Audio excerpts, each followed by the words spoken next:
Hello everyone, welcome to our channel. दोस्तों, आज की वीडियो में हम जानेंगे कि एनटीए नेशनल टेस्टिंग एजेंसी जो सेंट्रल यूनिवर्सिटी का कंबाइंड एडमिशन टेस्ट लेती है उसके बारे में। तो सीईटी 2021। तो सबसे पहले मैं आपको बताना चाहूँगा कि नेशनल टेस्टिंग एजेंसी जो जितने भी सारे सेंट्रल यूनिवर्सिटीज़ हैं इनकी एक कंबाइंड टेस्ट लेने वाली है। ठीक है, सेंट्रल यूनिवर्सिटीज़ का कंपनी। दोस्तों, एक हम बात करें हमारे यहाँ के एजुकेशन सिस्टम में, एक ये कन्फ्यूज़न जैसा है कि हमें जब 10th पास करने के बाद 12th करना होता है, और 12th पास करने के बाद जब हम अपनी कॉलेज की पढ़ाई स्टार्ट करते हैं ना, तो जो सेंट्रल यूनिवर्सिटीज़ हैं, we can say top universities of India, जो सेंट्रल गवर्नमेंट के फंड से चलते हैं। नो डाउट स्टेट यूनिवर्सिटीज़ भी कुछ कुछ ऐसे हैं जो बहुत ही अच्छे हैं, लेकिन सेंट्रल यूनिवर्सिटीज़ का मतलब ही कुछ अलग हो जाता है, यानी कि वो सेंट्रल गवर्नमेंट के फंड से चलता है, तो वहाँ पे फैसिलिटीज़ अच्छी होती है। तो इसकी एडमिशन के लिए बहुत ही ज़्यादा डिफ़िकल्ट प्रोसेस है। डिफ़िकल्ट कहने का मतलब ये है कि आप अलग अलग सेंट्रल यूनिवर्सिटी के अलग अलग से फॉर्म डालिए। ठीक है ना। सेंट्रल यूनिवर्सिटी की बात करें तो आप उत्तर प्रदेश में देखिए, बनारस हिंदू यूनिवर्सिटी, ये टॉप यूनिवर्सिटी है, सेंट्रल यूनिवर्सिटी भी है। इस तरह से लखनऊ में बाबा साहब अम्बेडकर यूनिवर्सिटी है, हाँ वो भी है। अलीगढ़ मुस्लिम यूनिवर्सिटी, ये भी है उत्तर प्रदेश की सेंट्रल यूनिवर्सिटी।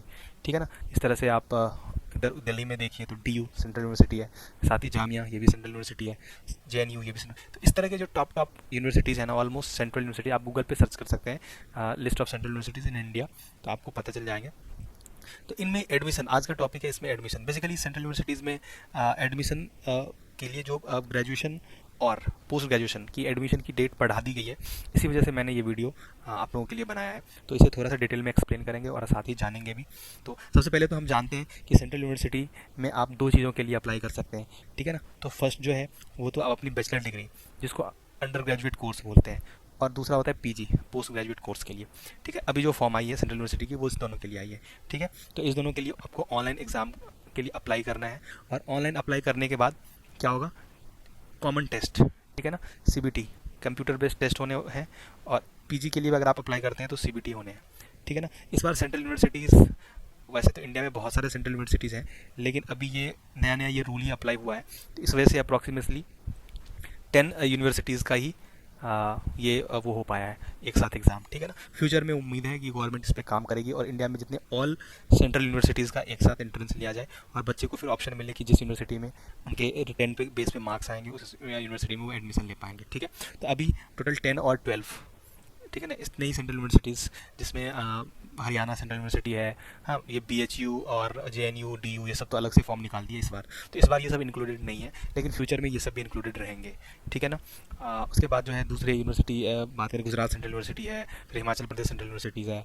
तो इस तरह से बहुत सारे सेंट्रल यूनिवर्सिटीज़ का एक साथ फॉर्म निकला है, 10-12 सेंट्रल यूनिवर्सिटीज़ है, जिसके लिए आप यूजी पीजी दोनों कोर्स के लिए आप अप्लाई कर सकते हैं।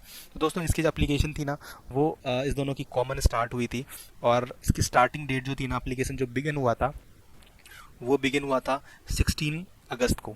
ठीक है, 16 अगस्त को स्टार्ट हो गया था। ठीक है ना। और इसका लास्ट डेट जो है ना, वो लास्ट डेट अगर मैं बात करूं तो 5 सितंबर है दोस्तों, 5 सितंबर है। तो you have 5 days, okay, only we can say 4 days. तो लास्ट डेट 5 सितंबर है। ठीक है। तो आप फटाफट जा करके अप्लाई कर लीजिए, अगर आपको अभी भी यूजी पीजी कोर्सेज के लिए अप्लाई करने हैं तो। ठीक है। इसके लिए मैं कुछ और इन्फॉर्मेशन पहले शेयर करूं। देखिए, अगर आप एप्लीकेशन चार्ज की बात करें ना, अभी जो अप्लाई करेंगे, तो एप्लीकेशन चार्ज की अगर बात करें तो इसमें 800 रुपी जो होते हैं ना, जनरल, AWS और OBC के हैं, और साथ में SC ST के जो एप्लीकेशन चार्ज है ना, वो 350 रुपी है। ठीक है। तो ये भी चार्ज मैंने एप्लीकेशन का बता दिया। अब जो है एलिजिबिलिटी की अगर बात करें, तो अगर आप अंडर ग्रेजुएट कोर्स चाहते हैं, तो अंडर ग्रेजुएट कोर्स के लिए आपको क्या होना चाहिए, ऑब्वियस सी बात है, 12th होना चाहिए। ठीक है ना। आप 12th अगर हैं तो आप यूजी के लिए अप्लाई कर सकते हैं, और पीजी अगर करना चाहते हैं तो आप बैचलर होना चाहिए। ठीक है ना। आप बैचलर डिग्री क्वालिफाइड होना चाहिए, तो अभी आप पीजी के लिए अप्लाई कर सकते हैं, या फिर आप एयरिंग में हैं तो आपकी रिजल्ट तब तक आ जाए तो अच्छी बात है। ठीक है ना, अभी 1-2 महीने में। ठीक है। वैसे तो आप अगर क्वालिफाइड हैं तो आप अप्लाई कर सकते हैं बैचलर क्वालिफाई। तो ये सिंपल सा है। उसके बाद मैं और इंपॉर्टेंट चीज़ इसमें बता दूं, ठीक है ना। इस बार मैंने पहले ही बताया कि central university of Rajasthan, Jharkhand, Haryana, central university of south Bihar, central university of Punjab, Tamil Nadu, Kerala, Karnataka, Andhra Pradesh, Jammu, Gujarat और आसाम की भी है सेंट्रल यूनिवर्सिटी, जिनका भी होना है। तो तकरीबन 10-12 यूनिवर्सिटीज़ का कॉमन टेस्ट हो रहा है। तो अच्छा ऑप्शन है, एक बार फॉर्म फिल कर दीजिए, इंटरेस्ट दे दीजिए। इन 10 में से 10 या 12 जितनी भी यूनिवर्सिटीज़ हैं, इसमें से कोई ना कोई जिसमें होना होगा वो हो जाएगा, ठीक है ना। तो ये बहुत ही अच्छा ऑप्शन है। तो सेंट्रल यूनिवर्सिटीज़ की अगर हम बात करें, पढ़ाई से रिलेटेड कॉलेज की जितनी भी सारी फैसिलिटीज़ होते हैं, that is we can say better from other universities. तो इस वजह से भी यहाँ पे एक भीड़ होता है, ठीक है ना।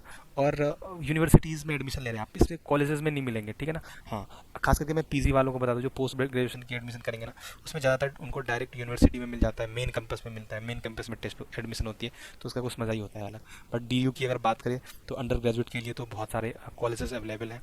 तो फिर आपको फिर तो डिफरेंट डिफरेंट कॉलेजेस में मिल जाएंगे। अगर आप यूजी के लिए करते हैं, इवन पीजी के लिए भी करेंगे तब भी मिल जाएंगे। लेकिन कुछ कुछ जनरल यूनिवर्सिटीज ऐसे हैं जहाँ पे इस जो है केवल डिपार्टमेंट के लिए में आपको मिलती है। तो ऑब्वियस ही बात है, मेरे कहने का मतलब है कि अगर आप मेन कैंपस में डिपार्टमेंट में, तो आपको अच्छी फैसिलिटी मिल पाएगी, ठीक है। तो दोस्तों, मैं आज सेंट्रल यूनिवर्सिटी और इसके जो कॉमन एंट्रेंस टेस्ट की बात है, CU CET इसके 2021, इससे रिलेटेड मैंने मेन फोकस यही था कि डेट बढ़ गया है, वो चीज़ें इन्फॉर्मेशन आपको दूं, और साथ ही थोड़ा सा सेंट्रल यूनिवर्सिटीज़ के बारे में बताऊं। आप अगर हायर एजुकेशन में पढ़ना चाहते हैं तो बिल्कुल अच्छी जगह पे जाके पढ़िए, और अच्छी जगह पे पढ़ेंगे तो अच्छा रिजल्ट मिलेगा, और अच्छा रिजल्ट मिलेगा तो बिल्कुल आपका भविष्य अच्छा होगा।